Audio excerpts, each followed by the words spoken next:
Bismillah ar-Rahman ar-Rahim. Alpha, beta, and z are positive real numbers. We have integral x from 0 to z of the square root of alpha beta divided by 2 pi times 1 over x times z minus x to the power 3 over 2 e to the minus between brackets alpha over 2x plus beta over 2 z minus x. This integral appears, for instance, when we study the probability density function PDF of alpha x1 plus beta x2, where x1 and x2 are two independent and identically distributed inverse chi-squared random variables with 1 degree of freedom. The PDF of an inverse chi-squared random variable with k degrees of freedom is 2 to the minus k over 2 divided by gamma of k over 2 x to the power minus 1 minus k over 2 e to the minus 1 over 2x. When k is equal to 1, this becomes 1 over the square root of 2. Gamma of 1/2 is the square root of pi. From here we get x to the power minus 3 over 2. Then we have e to the minus 1 over 2x. If the inverse chi-squared random variable is multiplied by positive alpha, the PDF becomes 1 over alpha, 1 over square root 2 pi, x over alpha to the power minus 3 over 2, e to the minus alpha over 2x. Simplifying, we get 1 over the square root of 2 pi, square root of alpha, x to the power minus 3 over 2, e to the minus alpha over 2x. If the inverse chi-squared random variable with 1 degree of freedom is multiplied by positive real number beta, the PDF is 1 over square root 2 pi, square root beta, x to the minus 3 over 2 to the minus beta over 2x. The probability density function of this weighted sum is the convolution of these two probability density functions. This convolution is our integral of interest. Let's start with the change of variables, x equal to zt. When x is 0, t is 0. When x is z, t is 1. dx is z dt. Every x is replaced by zt. This part becomes zt times z minus zt, all to the power minus 3 over 2. We get z squared to the power minus 3 over 2. That's z to the power minus 3. This is multiplied by t times 1 minus t to the power minus 3 over 2. Z over z cubed is z to the minus 2. In this integral, replace t by 1 minus t. This part remains the same. The exponent here is alpha over t plus beta over 1 minus t. It becomes alpha over 1 minus t plus beta over t. The integral of interest is equal to this part, which is a function of the positive real numbers alpha, beta, and z, times this integral or that one. So the integral of interest is this part times the arithmetic mean of these two integrals. When we multiply by 1/2, 2 to the minus 1 becomes 2 to the minus 2. The integrand is t times 1 minus t to the power minus 3 over 2. This is multiplied by the sum of this exponential and that one. T is from 0 to 1. The integrand is symmetric, about t equal to 1/2. Rather than integrating from 0 to 1, we can integrate from 0 to 1/2 and multiply by 2. Write alpha as alpha plus beta over 2 plus alpha minus beta over 2. Beta equal to alpha plus beta over 2 minus alpha minus beta over 2. This exponential is a common factor. In the exponent, we have alpha plus beta over 2. To get the alphas, we have here alpha minus beta over 2. To get the betas, we have minus alpha minus beta over 2. This exponential can be written as e to the minus alpha plus beta over 4z times t plus 1 minus t over t times 1 minus t. This is 1 over t times 1 minus t. This exponential becomes e to the minus alpha minus beta over 4z, t minus 1 plus t over t times 1 minus t. 2t minus 1 times minus 1 is 1 minus 2t. The other exponent is exactly this one multiplied by minus 1. Do the substitution, y equal to t times 1 minus t all to the minus 1. As t tends to 0 from above, y tends to plus infinity. When t is 1/2, y is 4.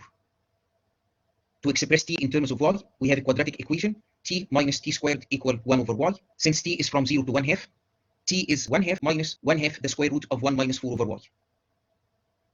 1 minus 2t, which appears here and there, is the square root of 1 minus 4 over y. dt is minus dy over y to the power 3 over 2 times the square root of y minus 4. Here is the integral of interest using the variable y. We do another change of variables. 2u is equal to the square root of y minus 4. When y is 4, u is 0. When y tends to infinity, u tends to infinity. Y is 4 plus 4u squared. dy over the square root of y minus 4 is du. Split into two integrals. The integrand here is e to the minus 1 over z between brackets alpha plus beta times 1 plus u squared plus alpha minus beta u times the square root of 1 plus u squared. In this integral, the integrand is the same except that this plus sign is replaced by minus sign. Replace u by minus u. We get the same integrand, but the integral now is from minus infinity to 0. We can combine these two integrals as an integral over u from minus infinity to infinity of e to the minus alpha plus beta over z between brackets 1 plus u squared plus alpha minus beta over alpha plus beta u times the square root of 1 plus u squared.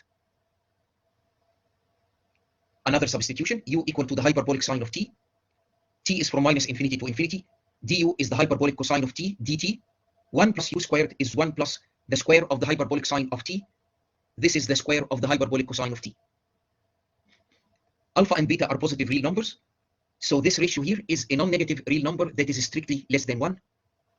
This part of the exponent can be written as the hyperbolic cosine of t, between brackets the hyperbolic cosine of t plus alpha minus beta over alpha plus beta times the hyperbolic sine of t. We can make use of this identity.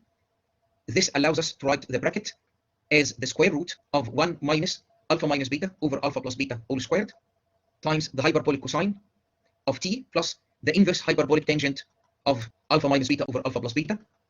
This product of two hyperbolic cosine functions is equal to 1/2 the hyperbolic cosine of t plus this inverse hyperbolic tangent of alpha minus beta over alpha plus beta plus 1/2 the hyperbolic cosine of t minus this part.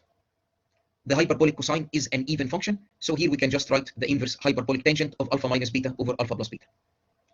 When eta, the argument of the inverse hyperbolic tangent function, is between -1 and 1, we can write this function as 1/2 times the natural logarithm of 1 plus eta over 1 minus eta. In our case, this will be 1 plus alpha minus beta over alpha plus beta, all over 1 minus alpha minus beta over alpha plus beta. Multiply numerator and denominator by alpha plus beta, we get alpha plus beta plus alpha minus beta over alpha plus beta minus alpha plus beta. This is 2 alpha over 2 beta or alpha over beta. Under the square root, we get the difference of these two squares, which is 4 alpha beta divided by alpha plus beta squared. This is the square root of alpha beta divided by alpha plus beta. This part is the hyperbolic cosine of log the square root of alpha over beta. This is 1/2 e to the power log the square root of alpha over beta, that's the square root of alpha over beta, plus 1/2 e to the minus this logarithm, that's the square root of beta over alpha. When we multiply by this outside factor, we get 1/2 beta over alpha plus beta, plus 1/2 alpha over alpha plus beta. This is 1/2 plus the square root of alpha beta over alpha plus beta times the hyperbolic cosine of 2 between brackets t plus 1/4 log alpha over beta. In the integral of interest, replace t by t minus 1/4 log alpha over beta. This becomes the hyperbolic cosine of 2t. The hyperbolic cosine of t here becomes the hyperbolic cosine of t minus log alpha over beta over 4. This function of t is equal to the hyperbolic cosine of t times the hyperbolic cosine of this part minus the hyperbolic sine of t times the hyperbolic sine of this part. We split into two integrals. In one of them we have the hyperbolic cosine of t, in the other we have the hyperbolic sine of t. The integrand here is an odd function of t. If we integrate from 0 to infinity, we get a finite result. This means that when we integrate from minus infinity to infinity, we get 0. Do the substitution t equal to v over 2. We have integral over v from minus infinity to infinity, the hyperbolic cosine of v over 2 times e to the minus the square root of alpha beta over z times the hyperbolic cosine of v. The outside factor is this part times this part here, which is the hyperbolic cosine of log alpha over beta to the power 1 over 4. That's 1/2 alpha over beta to the power 1 over 4 plus 1/2 beta over alpha to the power 1 over 4. If we get this integral parameterized by positive eta, we are done. We just need to replace eta by the square root of alpha beta over z. To handle this integral, use the change of variables e to the v equal to 2 over eta w squared. The hyperbolic cosine of v is 1/2 e to the v plus 1/2 e to the minus v. The 1/2 is here. E to the v plus e to the minus v is eta w squared over 2 plus 2 over eta w squared. When v tends to plus infinity, w tends to 0 from above. When v tends to minus infinity, w tends to plus infinity. dv is minus 2 dw over w. We can use the minus sign to have our integral from 0 to infinity. Here is dv without the minus sign. The integrand also has the hyperbolic cosine of v over 2. This is equal to the sum of these two terms after taking the square root of each.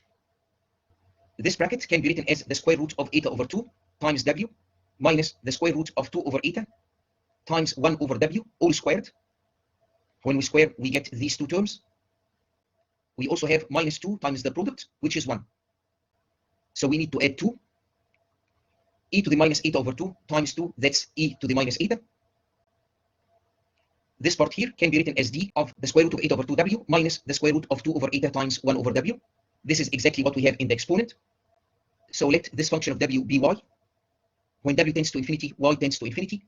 When w tends to 0 from above, y tends to minus infinity. This integral is e to the minus eta, integral over real valued y of e to the minus eta y squared over 2. This is a classic Gaussian integral. Its value is the square root of 2 pi over eta. So this integral here is e to the minus the square root of alpha beta over z. times the square root of 2 pi z over the square root of alpha beta. After simplifying, we get that our integral of interest is the square root of alpha plus the square root of beta over the square root of 2 pi times z to the minus 3 over 2 times e to the minus the square of the square root of alpha plus the square root of beta divided by 2z. At the beginning of this video, we obtained the PDF of alpha times random variable big X, an inverse chi-squared random variable with 1 degree of freedom. The PDF is 1 over square root 2 pi square root alpha x to the minus 3 over 2 times e to the minus alpha over 2x. Comparing this with what we have here, we can make the following conclusion. This integral is the probability density function of alpha x1 plus beta x2, where x1 and x2 are two i.i.d inverse chi-squared random variables with 1 degree of freedom. This weighted sum is itself an inverse chi-squared random variable with 1 degree of freedom, multiplied by the square root of alpha plus the square root of beta.